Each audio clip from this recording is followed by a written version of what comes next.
Hi friends, welcome to our channel. So Ramayana trailer 6 hours back నిన్న night release అయినట్టుంది trailer. So ఇంకా ఈ morning చూసాను అనమాట ట్రైలరు చూస్తున్నంతసేపు ఆబ్వియస్లీ కంపారిజన్ ఆదిపురుషుతో వస్తుంది. ఆదిపురుషు అలా చేశారు, కొంచెం మోడర్న్ కైండ్ ఆఫ్ అటైర్స్తో రావణ మెయిన్లీ రావణ లుక్ని చెడగొట్టేశారు అది ఇది అని చెప్పేసి. సో ఆబ్వియస్లీ కంపారిజన్ వస్తుంది. ఫ్యూచర్లో ఎవరు రామాయణ తీసినా కంపారిజన్ పక్కా వస్తుంది. అది మనం ఏం చేయలేం, తీసేశారు కాబట్టి ఆదిపురుష్ అని చెప్పి ప్రభాస్ లాంటి ప్యాన్ ఇండియా స్టార్ని పెట్టి. సరే కాసేపు ఆదిపురుష్ టాపిక్ పక్కన పెడితే ఒకవేళ దాంతో కంపారిజన్ ఇది చాలా బెటర్. ఈ రామాయణ విఎఫ్ఎక్స్ పరంగా కానీ ఆ వరల్డ్ పరంగా కానీ ఈ రామాయణ ట్రైలర్ రణబీర్ కపూర్ హీరోగా, ఆయన రాముడిగా, అలాగే యష్ రావణాసురుడిగా ఆయన కనిపించడం జరిగింది. అయితే ఎక్కువగా రావణాసుడిని బాగా ప్రొజెక్ట్ చేశారేమో, హైప్ ఇస్తున్నారేమో అనిపించింది. మెయిన్లీ ఆబ్వియస్లీ ఇస్తారు, ఎందుకంటే యష్ పాన్ ఇండియా హీరో కాబట్టి. నాకు సాయి పల్లవి సీతగా నాకెందుకు అంతేమీ అనిపించలా. అంటే ఆ గురించి నేనేం నెగిటివ్గా మాట్లాడలేదు, నాకు అంత ఫీల్ ఏం రాలేదు. సీత అనే ఫీల్ అయితే నాకేం రాలేదు. రకుల్ ప్రీత్ సింగ్ ఏమో శూర్పణఖగా యాక్ట్ చేశారు, అది ఆ థాట్ బాగుంది. ఇక విఎఫ్ఎక్స్ విషయానికి వస్తే విఎఫ్ఎక్స్ అయితే నాకు చాలా బాగా నచ్చింది. అంటే కొంతమంది మాన్స్టర్స్ ఉన్నారు కదా, అవైతే కొంచెం ఆడ్గా ఉన్నాయి, కానీ మిగతా అంతా కూడా ఆ వరల్డ్ కానీ, ఆ రెక్కల ఏనుగు ఆ ఫీల్ కానీ, యష్ ఎగిరి దాన్ని కొట్టడం అదంతా కానీ మంచిగా అనిపించింది. ఓవరాల్గా వాళ్ళు వేసుకున్నటువంటి అటైర్స్, ఆ గోల్డ్ ఆర్నమెంట్స్, ఆ కిరీటాలు, ఇదంతా ఆ ఫీల్ అంతా కూడా ఓకే బాగానే ఉంది. కానీ ఎక్కడో ఏదో మిస్ అవుతున్నామే అనేటువంటి ఫీల్. ఫస్ట్ ఆఫ్ ఆల్ ఈ ట్రైలర్లో ఫస్ట్ మిస్సింగ్ ఏంటంటే హనుమంతుడు. 2 పార్ట్స్గా వస్తున్నాయి.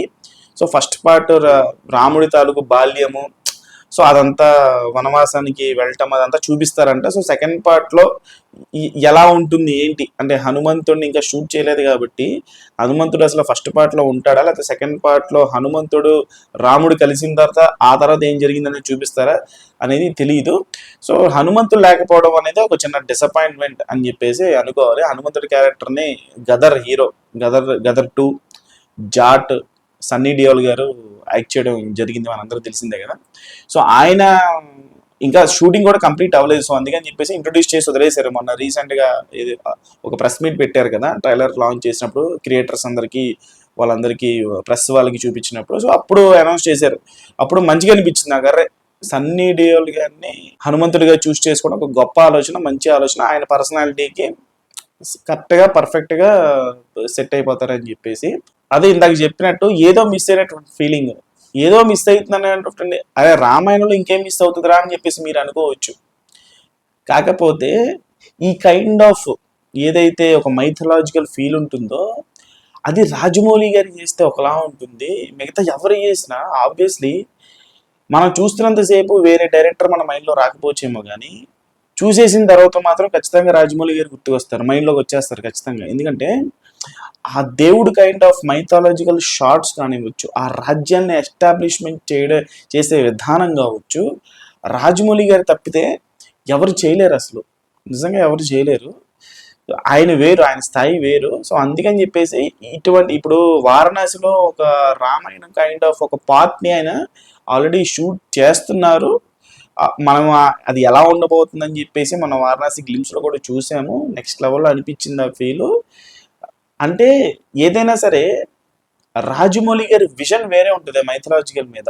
అంటే ఆయన తీసే విధానం అది ఎలా ఉంటుందంటే కళ్ళకు కట్టినట్టు, అరే ఇలాగే ఉండేదేమో, ఇలాగే ఉంటాడా అనేటువంటి ఫీల్ని ఆయన కలగజేస్తాడు. నా ఒపీనియన్ ఏంటంటే ఈ కైండ్ ఆఫ్ మైథలాజికల్ సినిమాలు, ఒక దేవుడు కైండ్ ఆఫ్ సినిమాలు తీయాలి, పోర్ట్రే చేయాలి, స్క్రీన్ మీద ప్రజెంట్ చేయాలి అని అంటే అది ఒక రాజమౌళి గారి తప్పితే ఇంక ఎవరు డైరెక్ట్ చేసినా ఏదో మిస్సింగ్ అనేటువంటి ఫీలింగ్గా ఉంటుంది.